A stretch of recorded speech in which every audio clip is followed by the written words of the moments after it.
Welcome to focus. బొగ్గు ఈ నల్ల బంగారమే మన దేశాన్ని నడిపిస్తోంది. దేశంలో 80% విద్యుత్ బొగ్గు ఆధారంగానే ఉత్పత్తి అవుతోంది. దీన్ని బట్టి మనం బొగ్గుపై ఎంతగా ఆధారపడుతున్నామో అర్థం చేసుకోవచ్చు. మరి ఈ బొగ్గును ఎలా ఉత్పత్తి చేస్తున్నారు? మైనింగ్ ప్రక్రియ ఎలా సాగుతుంది? కోల్ ఇండియా పోషిస్తున్న పాత్ర ఏమిటి? తదితర అంశాలపై ఎన్టీవీ గ్రౌండ్ రిపోర్ట్ చూద్దాం. మన దేశంలో వెలుగులు విరజిమ్ముతున్నాయంటే అది నల్ల బంగారంగా పిలిచే బొగ్గు చలవే. దేశంలోని మెజారిటీ థర్మల్ విద్యుత్ కేంద్రాలు బొగ్గు ఆధారంగానే పనిచేస్తున్నాయి. ఇంతకీ బొగ్గు ఉత్పత్తిలో మనం ఏ స్థానంలో ఉన్నాం? Let's watch. ఒడిశాలోని సంబల్పూర్లో ఉన్నటువంటి మహానది కోల్డ్ ఫీల్డ్ ఇది. సో ఇక్కడ నుంచి దేశంలో ఎన్సీఎల్కి సంబంధించి 25% కోల్ మొత్తం కూడా ఇక్కడ నుంచే సరఫరా అవుతుంది. అయితే నల్లటి బొగ్గు కాలితేనే తెల్లటి వెలుగులు వచ్చేటటువంటి పరిస్థితి ఉంటుంది. సో దేశంలో వినియోగిస్తున్నటువంటి మొత్తం విద్యుత్తులో 75% బొగ్గు నుంచి అంటే థర్మల్ కేంద్రాల నుంచి తయారవుతున్నటువంటి విద్యుతే. ఇంతకీ మారుతున్నటువంటి పర్యావరణ పరిస్థితుల నేపథ్యంలో కోల్ మైనింగ్ ఎలా జరుగుతుంది, ఇప్పుడున్నటువంటి ఆధునాతన టెక్నాలజీని కోల్ మైనింగ్లో ఎలా వాడుతున్నారో తెలుసుకునే ప్రయత్నం చేద్దాం. ఒడిశా నుంచి ఎన్టీవీ స్పెషల్ గ్రౌండ్ రిపోర్ట్. ఒడిశాలోని సంబల్పూర్లో ఉన్నటువంటి మహానది కోల్డ్ ఫీల్డ్ ఇది. సో ఇక్కడ నుంచి దేశంలో ఎన్సీఎల్కి సంబంధించి 25% కోల్ మొత్తం కూడా ఇక్కడ నుంచే సరఫరా అవుతుంది. అయితే నల్లటి బొగ్గు కాలితేనే తెల్లటి వెలుగులు వచ్చేటటువంటి పరిస్థితి ఉంటుంది. సో దేశంలో వినియోగిస్తున్నటువంటి మొత్తం విద్యుత్తులో 75% బొగ్గు నుంచి అంటే థర్మల్ కేంద్రాల నుంచి తయారవుతున్నటువంటి విద్యుతే. ఇంతకీ మారుతున్నటువంటి పర్యావరణ పరిస్థితుల నేపథ్యంలో కోల్ మైనింగ్ ఎలా జరుగుతుంది, ఇప్పుడున్నటువంటి ఆధునాతన టెక్నాలజీని కోల్ మైనింగ్లో ఎలా వాడుతున్నారో తెలుసుకునే ప్రయత్నం చేద్దాం. ఒడిశా నుంచి ఎన్టీవీ స్పెషల్ గ్రౌండ్ రిపోర్ట్. నల్లగా ఉండే బొగ్గు మన జీవితాల్లో తెల్లని వెలుగులు నింపుతుంది. దేశంలో ఉత్పత్తి అవుతున్న విద్యుత్తులో 75% థర్మల్ పవర్ ప్లాంట్లలోనే జరుగుతుంది. దేశంలోని 90% బొగ్గు కోల్ ఇండియా లిమిటెడ్ ద్వారానే ఉత్పత్తి జరుగుతుంది. జార్ఖండ్, ఛత్తీస్గఢ్, ఒడిశా, మధ్యప్రదేశ్లో అత్యధికంగా బొగ్గు ఉత్పత్తి జరుగుతుంది. ఇక బొగ్గు గనుల తవ్వకం విషయానికొస్తే అవి 2 రకాలుగా ఉంటాయి. ఒకటి ఓపెన్ కాస్ట్ మైనింగ్ కాగా రెండోది భూగర్భ గనులు. కోల్ మైనింగ్లో 2 రకాలు ఉంటాయి. ఒకటి ఓపెన్ కాస్ట్, ఒకటి అండర్ గ్రౌండ్ ఏదైతే లోపల చేసేటటువంటి కాస్ట్. సో ప్రస్తుతం ఓపెన్ కాస్ట్ మైనింగ్లో ఎటువంటి పొల్యూషన్ లేకుండా ఎలా చేస్తున్నారు ఏంటి తెలుసుకునే ప్రయత్నం చేద్దాం. సర్ఫేస్ సంబంధించినటువంటి ఒక మైనర్ ఉంది ఇక్కడ. మనము దానికి సంబంధించి పూర్తిగా కూడా తెలుసుకునే ప్రయత్నం చేద్దాం. ఇక్కడ మన కింద ఇప్పుడు ఆ మిషన్ కింద ఉన్నటువంటి లేయర్ని అంటే ఏదైతే బొగ్గుకు సంబంధించినటువంటి లేయర్ని కట్ చేస్తూనే ఉంది. అంటే కటింగ్ అనేది చాలా ప్రాసెస్ ఉంటుంది. బొగ్గు గనుల్లో బ్లాస్టింగులు చేయడము, దాంతోపాటు ఇతర విధానాల్లో ఏ విధంగానైతే బొగ్గు గనులను మైనింగ్ చేయడం మాత్రం దాంతో పెద్ద ఎత్తున పొల్యూషన్ వస్తుంది. మరి పొల్యూషన్ రాకుండా ఏం చేయాలనే దాని మీద రీసెర్చ్ చేసి ఇప్పుడు ఈ కొత్తగా తీసుకొచ్చినటువంటి సర్ఫేస్ మైనర్ ఉంది. సో అందులో ఆ బ్లేడ్స్ ద్వారా కింద ఉన్నటువంటి ఒక లేయర్ మొత్తం కూడా కట్ అవుతూ వస్తుంది. మనం చూస్తున్నాము ఇక్కడ కట్ అయినటువంటి ఏరియాను చూస్తున్నాము. ఏ విధంగా కట్ అవుతుంది ఏంటి అనేది ఇక్కడ మనకు స్పష్టంగా తెలుస్తుంది. అంటే ఇక్కడ ఉన్నటువంటి ఏరియాను మనం చూడవచ్చు. ఇది ప్రస్తుతం ఓపెన్గా ఉన్నటువంటి కోల్ ఏరియా. సో ఇక్కడ ఉన్నటువంటి ఏరియాను కట్ చేయాలనుకున్నప్పుడు పక్కన ఉన్నటువంటి ఆ మిషన్ ద్వారా ఇక్కడ ఏదైతే సర్ఫేస్ మైనర్ ద్వారా చేస్తున్నప్పుడు మొత్తం కూడా ఎక్కడికక్కడ అంటే ఏ విధంగానైతే ఆ లోపల ఉన్నటువంటి బొగ్గును వీళ్ళకు ఉన్నటువంటి మెజర్స్ ప్రకారం 100 mm లోపల ఉండాల్సి ఉంటుంది. సో దానికి అనుగుణంగానే 100 mm సంబంధించినటువంటి మెజర్స్ ప్రకారం ఇవన్నీ కూడా కట్ అవుతూ ఉంటుంది. సో మనం ఇక్కడ చూస్తున్నాం ఇదంతా కూడా కట్ అయ్యి ఈ విధంగా మిషన్ తీసుకెళ్తున్నటువంటి పరిస్థితి ఉంది. అంటే ఇదంతా కూడా బొగ్గు. అంటే దీన్ని కట్ చేసిన తర్వాత మళ్ళీ ఇదంతా ఒక రోడ్ లాగా అనిపిస్తుంది, ఓపెన్గా ఉంటుంది. అంటే ఎంతవరకు అయితే మెజర్ కట్ చేయాలనుకుంటారో అంతవరకు మాత్రమే ఈ కోల్ను కట్ చేస్తారు. సో దేశానికి సంబంధించి కూడా పెద్ద ఎత్తున థర్మల్ విద్యుత్ అనేది చాలా కీలకం. దాంట్లో భాగంగానే ఇదంతా జరుగుతున్నటువంటి పరిస్థితి కూడా మనకు కనిపిస్తుంది. ఇప్పటి వరకు మనం చూస్తున్నటువంటి అంటే ఓపెన్ కాస్ట్ మైనింగ్ చూస్తూనే ఉన్నాము. ఓపెన్గా జరుగుతున్నటువంటి ఈ మైనింగ్ ఈ ప్రాంతాల్లో మొత్తం ఎలా ఉందనేది కూడా మనకు స్పష్టంగా తెలుస్తుంది. గ్రౌండ్ జీరోలో అంటే వాస్తవాలు ఎలా ఉన్నాయని తెలుసుకునే ప్రయత్నం చేస్తున్నాము. ఎక్కడ కూడా పొల్యూషన్ లేకుండా ఏ విధంగా దీనిని ఒకవైపు అంటే దేశ అవసరాల కోసం ఈ కోల్ మైనింగ్ అనేది చేయాలనే దాని మీద కొత్తగా ఎన్నో ఆధునాతన పద్ధతులు వచ్చాయి. అందులో భాగంగానే ఈ సర్ఫేస్ కోల్ మైనర్ ద్వారా ప్రస్తుతం అయితే ఓపెన్ కాస్ట్ మైనింగ్లో బొగ్గును వెలికి తీస్తున్నటువంటి పరిస్థితి కనిపిస్తుంది. మన దేశంలో బొగ్గు తవ్వకాల్లో కోల్ ఇండియా కీలక పాత్ర పోషిస్తుంది. దేశంలోని 8 రాష్ట్రాల్లో 84 చోట్ల కోల్ ఇండియా బొగ్గు తవ్వుతుంది. మొత్తం 313 గనుల్లో ఉత్పత్తి కొనసాగుతుంది. ఇందులో 168 ఓపెన్ కాస్ట్ మైన్స్ కాగా 131 భూగర్భ గనులు, మరో 14 మిక్స్డ్ మైన్స్. ఒడిశాలోని సంబల్పూర్ మహానది కోల్డ్ ఫీల్డ్ నుంచి దేశంలో 25% బొగ్గు ఉత్పత్తి జరుగుతుంది. ఒడిశాలో ఉన్నటువంటి సంబల్పూర్ ప్రాంతంలో ఉన్నటువంటి కోల్ మైనింగ్ ప్రాంతంలో మాత్రం ప్రత్యేకంగా మనం చూస్తున్నాము ఎలా సర్ఫేస్కి సంబంధించినటువంటి అంటే ఓపెన్ కాస్ట్ కోల్ మైనింగ్ చూస్తున్నాము. సో ఇక్కడ ఎలా జరుగుతుందో మనకు స్పష్టంగా తెలుస్తుంది. సో ఎక్కడైతే కోల్ ఉందని గుర్తిస్తారో ఆ ప్రాంతంలో ప్రత్యేకంగా మనం చూసాము. ఇప్పుడు ఒక బ్లాస్ట్ జరిగింది. సో ఆ బ్లాస్ట్ ఏ విధంగా చేశారు అంటే తక్కువ ప్రాంతంలో తక్కువగా కోల్ను బ్లాస్ట్ చేసేందుకు ఇప్పుడు ఉపయోగిస్తున్నారు. ఒకప్పుడు మాత్రం పెద్ద ఎత్తున బ్లాస్ట్ చేసేవాళ్ళు, దాంతో భారీగా కాలుష్యం జరిగేది. సో ఇప్పుడు ఆ పద్ధతులన్నీ కూడా మార్చేశారు. కొంత ఏ విధంగానైతే బ్లాస్టులు చేస్తూ అక్కడ సర్ఫేస్ సంబంధించినటువంటి కోల్ కటర్స్ను ఉపయోగించడమే కాకుండా కంట్రోలింగ్ బ్లాస్ట్ అంటే తక్కువ ప్రాంతాన్ని ఏ విధంగానైతే కంట్రోల్ చేస్తూ ఆయా ప్రాంతాలను బ్లాస్ట్ చేస్తూ ఇక్కడ జరుగుతుంది బ్లాస్టింగ్ మహానది కోల్ ఫీల్డ్లో. మనం చూస్తున్నాము ఇక్కడ ఉన్నటువంటి మిషనరీస్ కావచ్చు, వీటన్నిటికి సంబంధించి ఒక పెద్ద ఫీల్డ్ ఇది. కోల్డ్కి సంబంధించింది ఓపెన్గా జరుగుతుంది. అయితే బొగ్గు తవ్వుతూనే బొగ్గే రాదు, దాంతోపాటు మట్టి వస్తుంది, ఇతర రాళ్ళు కూడా వస్తాయి. సో ఈ నేపథ్యంలో ఖచ్చితంగా దీనికి సంబంధించి ఎలా ఉంటుంది ఏందో తెలుసుకునే ప్రయత్నం చేద్దాం. స్పాట్లో కూడా ఇక్కడ ఉన్నటువంటి కోల్ ఫీల్డ్కి సంబంధించినటువంటి ఆఫీసర్స్ కూడా ఉన్నారు. సో ఇక్కడ ఇంత ఓపెన్ కాస్ట్ మైనింగ్ జరుగుతుంది. సో ఎలా ఉంటుంది ఈ ప్రాసెస్ ఏంటి అసలు? కోల్ థిక్नेस వచ్చేసి 25 metres thickness, top to bottom overall depth జో హైనా 120 మీటర్స్ డెప్త్లో మనం ఇప్పుడు మైనింగ్ చేస్తున్నాం ఇక్కడ ఓసీపీలో, ఈ సమలేశ్వరి ఓసీపీలో. సో ఇక్కడ వచ్చేసి ఫస్ట్ బ్లాక్ కటన్ ఉంటుంది, ఫస్ట్ లేయర్. ఎక్కడైతే ఆ లేయర్లో రెడ్గా బ్లాక్గా కనిపిస్తుందో దూరంగా అక్కడ వచ్చేసి బ్లాక్ కటన్. దాని కింద ఇక లేయర్ బై స్టోన్ ఉంటుంది, డిఫరెంట్ నేమ్స్తో స్టోన్ ఉంటుంది. అక్కడి నుంచి దగ్గరగా ఒక 80 మీటర్స్ కిందికి వెళ్ళాక మనకి కింద ఒక 25 మీటర్స్ కోల్ సీమ్ కనిపిస్తుంది. సో అక్కడి వరకు వెళ్తాం మనము. ఇక్కడ ఓపెన్ కాస్ట్లో వచ్చేసి ప్రజెంట్ సర్ఫేస్ మైనర్స్ ఎక్విప్మెంట్స్ ఏవైతే నడుస్తున్నాయో సర్ఫేస్ మైనర్స్ అంటాము, ఎక్స్కవేటర్స్ అంటాము, డంపర్స్తో అంటాము, డోజర్స్ అంటాము, గ్రేడర్స్ అంటాము, వీటితో మనం మైనింగ్ చేస్తాము. ఇక్కడ ఓవర్ బర్డెన్ వచ్చేసి స్టోన్ ఓన్లీ బ్లాస్టింగ్ జరుగుతుంది ఇక్కడ. మిగిలినదంతా కూడా మనం బొగ్గు మాత్రం సర్ఫేస్ మైనర్ అనే మెషిన్తో తీస్తాము.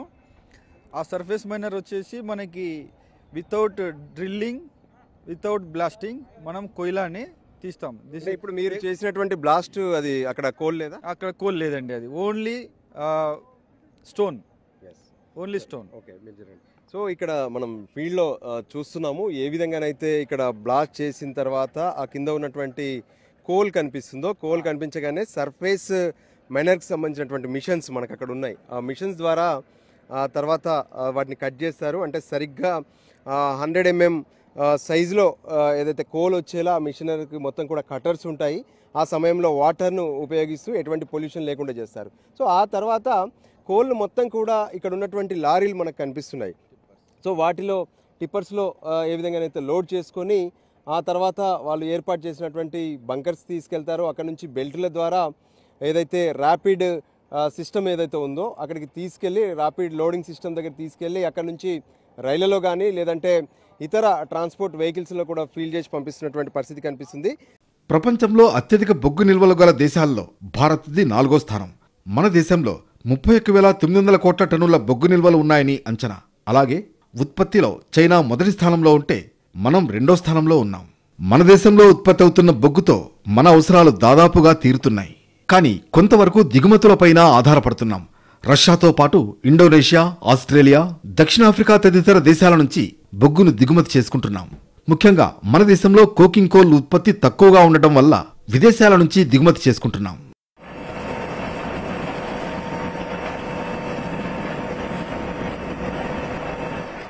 మన థర్మల్ పవర్ ప్లాంట్లతో పాటు స్టీల్ ప్లాంట్లు, సిమెంట్, ఇతర పరిశ్రమల్లో భారీగా బొగ్గును వినియోగిస్తున్నారు. వాటికి బొగ్గు కొరత లేకుండా చూసే క్రమంలో ఉత్పత్తిని పెంచే దిశగా ప్రభుత్వం చర్యలు చేపడుతూ వస్తోంది. దీనిలో భాగంగానే ఇటీవల 3 కొత్త కోల్ బ్లాక్లకు అనుమతులిచ్చింది. దీంతో బొగ్గు మంత్రిత్వ శాఖ పరిధిలో గల కోల్ బ్లాక్ల సంఖ్య 200 దాటింది. భూగర్భ గనుల్లో బొగ్గు తవ్వకం చాలా ప్రమాదకరమనే అభిప్రాయం చాలామందికి ఉంటుంది. అయితే ఆధునిక టెక్నాలజీ సాయంతో నేడు అత్యంత సురక్షితంగా భూగర్భంలో బొగ్గు తవ్వకాలు జరుగుతున్నాయి. కోల్ మైనింగ్ అనేది అండర్ మైన్లో చేయడం మాత్రం చాలా రిస్క్గా కనిపిస్తుంటుంది. కానీ ఈ మధ్య కాలంలో మైనింగ్లో ఎన్నో అత్యాధునిక టెక్నాలజీస్ వచ్చాయి. దాంతో ఇప్పుడు మైనింగ్ అనేది తక్కువ మంది మ్యాన్ పవర్తో ఇది చేసినటువంటి పరిస్థితి కనిపిస్తుంది. అండర్ గ్రౌండ్ మైన్లకు కనీసం 3 మార్గాలు ఉంటాయి. కేబుల్ కారును పోలిన చైర్ లిఫ్ట్లపై కార్మికులు గనిలోకి వెళతారు. అలాగే మిషనరీని తీసుకువెళ్లడానికి ఒక మార్గం ఉంటుంది. అదేవిధంగా తవ్విన బొగ్గును బయటకు చేరవేయడానికి మరో మార్గం ఉంటుంది. అండర్ కోల్ మైనింగ్ సంబంధించి మనం చూస్తున్నాము. ఏ విధంగానైతే లోపలికి అంటే అండర్ గ్రౌండ్లోకి వెళ్ళాలంటే ఖచ్చితంగా ఈ చైర్ లిఫ్ట్ అనేది ఉంటుంది. సో చైర్ లిఫ్ట్లో కూర్చొని వెళ్ళాల్సి ఉంటుంది. అక్కడికి వెళ్ళాక ఎక్కడైతే మైనింగ్ జరుగుతుందో సో ఆ మైనింగ్ జరుగుతున్నటువంటి చోట మళ్ళీ ప్రత్యేకంగా అక్కడ ఆగాల్సి ఉంటుంది. సో మనం చూస్తున్నాము. సో అండర్ గ్రౌండ్ మైనింగ్లోకి ఏ విధంగానైతే ఇక్కడ ఉన్నటువంటి ప్రతి ఒక్కరూ కూడా వాళ్ళ మైనింగ్కి సంబంధించినటువంటి డిపార్ట్మెంట్ వాళ్ళందరూ వెళ్తూనే ఉన్నారు. సో ఈ విధంగా అంటే ఏదైతే లోపలికి వెళ్ళేటటువంటి క్రమంలో కూడా ఖచ్చితంగా హెల్మెట్, ఆ తర్వాత ఐడెంటిటీ కోసం ఎమర్జెన్సీగా ఈ పీపీఈ కిట్ అంటే పర్సనల్ ప్రొటెక్షన్ ఎక్విప్మెంట్ అనేది ఫాలో కావాల్సి ఉంటుంది. ఒక కర్ర కూడా తీసుకెళ్తారు. ఆ తర్వాత షూ విషయంలో మాత్రం చాలా స్టాండర్డ్గా ఉండాల్సి ఉంటుంది. మనం చూస్తున్నాము ఈ బొగ్గుదారికి సంబంధించి ఇలా లోపలికి వెళ్తూ ఉంటారు. అంతేకాదు లోపలికి వెళ్ళేటటువంటి వాళ్ళ దగ్గర ప్రత్యేకంగా ఒక లైట్ కూడా ఇస్తారు. సో ఇది చూస్తున్నాము. ఇది దాదాపు 8 గంటల పాటు పనిచేస్తుంది. సో ఈ లైట్ పెట్టుకొని లోపలికి వెళ్ళొచ్చు. సో ఇలా లోపలికి వెళ్ళేటటువంటి క్రమంలో ఎక్కడైనా ఏదైనా ఎమర్జెన్సీ వస్తే మాత్రం ఈ పక్కన ఉన్నటువంటి కొన్ని కేబుల్స్ను కనుక వాటిని రెండింటిని కలిపితే వెంటనే అలారం పైకి వెళ్తుంది. వాళ్ళు అక్కడ యాక్టివేట్ అయ్యి ఆ తర్వాత ఇమీడియట్లీ రెస్పాన్స్ టీమ్ అనేది స్పాట్కి చేరుకునే అవకాశం కనిపిస్తుంది. దానికి తోడు లోపల ఎటువంటి ఇబ్బందినైనా ఎదుర్కొంటే ఒకవేళ ఎలా వాళ్ళని రెస్క్యూ చేస్తారనే దాని మీద కూడా పూర్తి స్థాయిలో అవగాహన కల్పిస్తారు. అయితే లోపలికి వెళ్ళాక ఏదైతే మైనింగ్కి సంబంధించి అంటే డిగ్గింగ్ జరుగుతుందో డిగ్గింగ్ తర్వాత కూడా కొన్ని ప్రత్యేకమైనటువంటి చర్యలు ఉంటాయి. ఇప్పుడు వెళ్తున్నటువంటి ఎంట్రన్స్ ఏదైతే ఉందో లోపలికి వెళ్ళేటటువంటి ఎంట్రన్స్ ఒకటి, దాంతోపాటు లోపలికి కొన్ని మిషనరీస్ కూడా తీసుకెళ్తారు. సో ఆ మిషనరీస్ తీసుకెళ్లేందుకు మరొక మార్గం ఉంటుంది. ఇంకోవైపు ఎక్కడైతే అక్కడ కోల్ అంటే మైనింగ్ చేసిన తర్వాత తవ్విన తర్వాత ఆ కోల్ అంతా కూడా బయటకు తీసుకురావాలి. అది తీసుకొచ్చేందుకు కూడా ఒక మార్గం ఉంటుంది. అంటే ఓవరాల్గా ప్రతి కోల్ అండర్ గ్రౌండ్కి సంబంధించినటువంటి మైన్లో ఖచ్చితంగా 3 వేస్ ఉంటాయి అనేది మనకు స్పష్టంగా అర్థమవుతుంది. అండర్ గ్రౌండ్ మైనింగ్లోకి వెళ్ళాలంటే ఖచ్చితంగా ఇక్కడ ఉన్నటువంటి చైర్ లిఫ్ట్ను ఉపయోగించాల్సి ఉంటుంది. సో చైర్ లిఫ్ట్లో కూర్చొని నేను ప్రజెంట్ అండర్ గ్రౌండ్ మైనింగ్లోకి వెళ్తాను. సో ఈ రకంగానే దానికి సంబంధించి మనం చూడొచ్చు ఇలా ఉంటుంది. సో జాగ్రత్తగా ఇక్కడ కూర్చొని ఈ కర్రని ఇలా పట్టుకొని జాగ్రత్తగా వెళ్ళాల్సి ఉంటుంది. అండర్ గ్రౌండ్లోకి వెళ్తున్నాను. కోల్ మైనింగ్ ఎలా జరుగుతుందో తెలుసుకునే ప్రయత్నం చేస్తాను.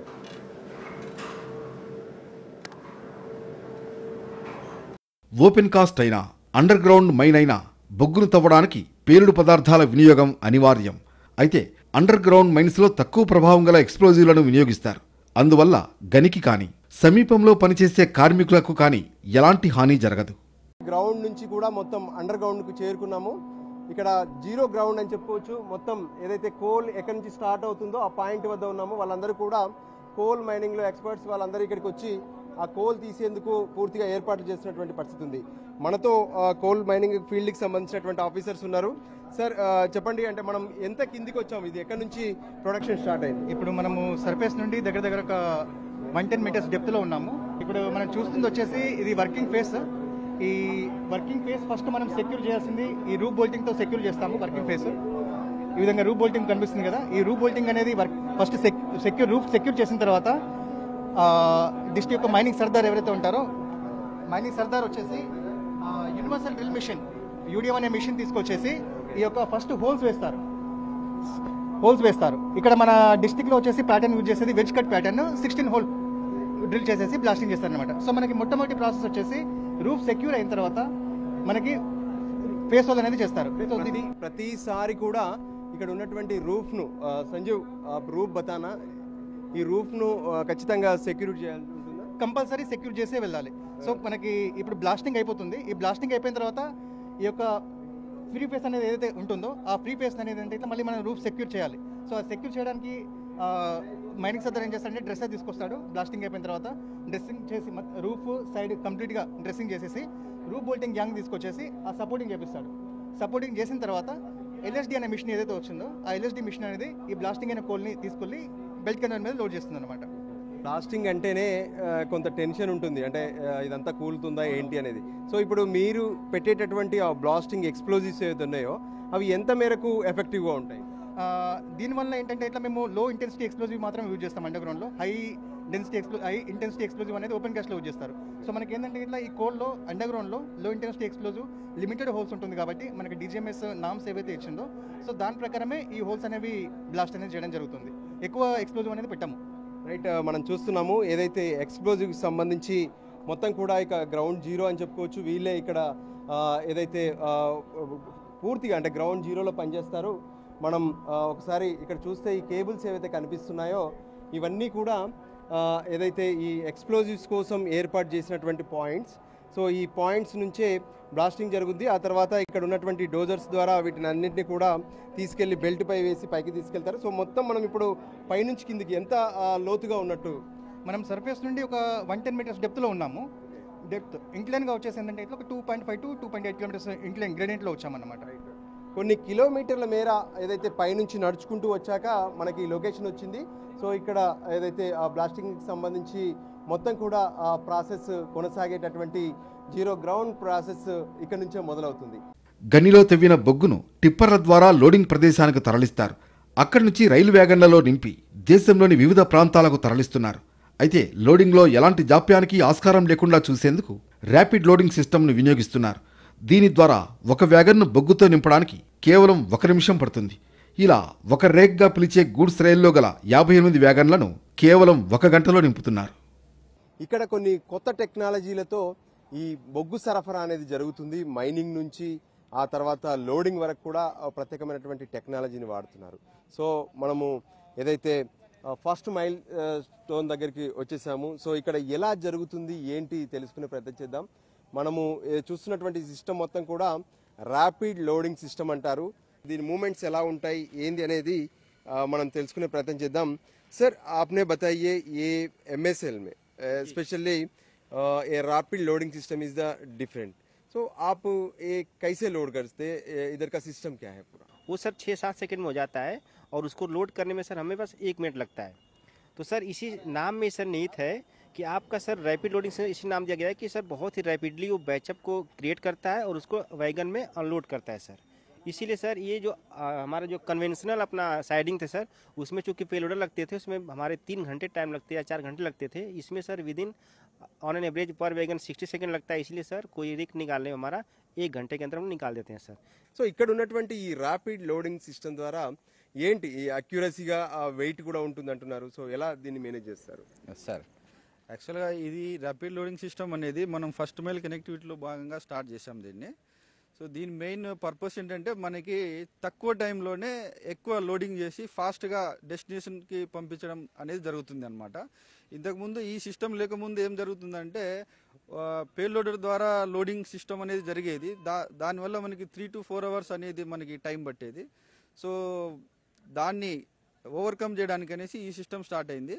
ఇందులో వచ్చేసి మనం మైన్ నుంచి మొత్తం బొగ్గు టిప్పర్స్ ద్వారా తీసుకొచ్చేసి ఇక్కడ రిసీవ్ చేసుకొని ఇక్కడి నుంచి డైరెక్ట్గా మాన్యువల్గా కాకుండా టోటల్ ఆటోమేటికల్లీ మనం లోడ్ చేసేసి డెస్టినేషన్కి విత్ ఇన్ 1 అవర్ టైంలో లోడ్ చేసేసి మనం డెస్టినేషన్కి పంపిస్తాం అనమాట. మెయిన్ అడ్వాంటేజ్ అది.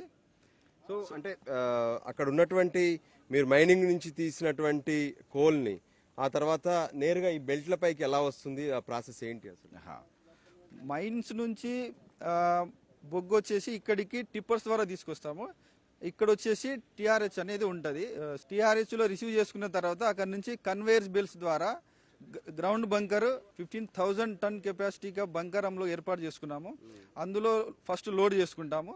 దాని తర్వాత నెక్స్ట్ స్టేజ్లో 750 టన్ కెపాసిటీవి 2 బంకర్లు ఏర్పాటు చేసుకుని అందులో అట్ ఏ టైం 2 ర్యాక్లు లోడింగ్ చేయడానికి అరేంజ్మెంట్ చేసాము ఇందులో. So at a time 2 start అయిపోతాయి, ఫాస్ట్గా మనకి లోడ్ అయిపోయి డెస్టినేషన్కి చేర్చుకుంటాం. రైట్, మనం చూడొచ్చు ఆ ఎదురుగా కనిపిస్తున్నటువంటి ఏవైతే బంకర్స్ ఉన్నాయో ఈ బంకర్స్ అంటే వాస్తవానికి గతంలో అంటే రైలు వచ్చి ఇక్కడ ఆగితే జేసీబీల లాంటి పెద్ద జేసీబీలతో రైళ్లలో వాళ్ళు ఫిల్ చేసేవాళ్ళు కోల్ని. సో దాంతో ఎంత పోస్తున్నారు ఏంటి అనేది ఆ జేసీబీకి ఏదైతే బకెట్ ఉంటుందో ఆ బకెట్తో మాత్రమే మెజర్ ఉండేది. కానీ ఇప్పుడు మొత్తం మారిపోయింది. ఏవైతే మైనింగ్ జరిగిన తర్వాత వాళ్ళు నేరుగా ఫస్ట్ ఎక్కడైతే మొదట వాళ్ళు ఏర్పాటు చేసినటువంటి బంకర్స్ ఉంటాయో అందులో లోడ్ చేస్తారు. అక్కడ నుంచి ఆ బొగ్గుని కొంత ఏదైతే ఫినిష్ చేయడం కానీ లేదంటే వాటర్కి పోస్తారు, ఎందుకంటే ఈ డస్ట్ కానీ ఇవన్నీ వెళ్ళిపోయేందుకు. ఆ తర్వాత బంకర్లోకి చేరుకుంటుంది. ఆ బంకర్ నుంచి మనకు ఎదురుగా బెల్ట్స్ ఏవైతే ఉన్నాయో ఆ బెల్ట్ల ద్వారా ఇక్కడ ఉన్నటువంటి ర్యాపిడ్ లోడింగ్ సిస్టమ్కు చేరుకుంటాయి. ఇవన్నీ కూడా ర్యాపిడ్ లోడింగ్ సిస్టమ్. ఇందులో పూర్తిగా మెజర్స్ ప్రకారమే ఇదంతా జరుగుతుంది. నిజంగా చెప్పాలంటే ఒక ట్రైన్లో మొత్తం కూడా 250 టన్నుల కోల్ ఉంటుంది. సో మొత్తం ఏవైతే 58 బోగీలు ఉంటాయి, 2 అంటే ఒకటి ఇంజన్, ఆ తర్వాత గార్డ్కి సంబంధించింది కూడా ఉంటుంది. సో ఓవరాల్గా స్పాట్లో అంటే బయట మనకి ఎక్కడ కూడా ఇక లోడింగ్ సిస్టమ్ అనేది కనిపించదు.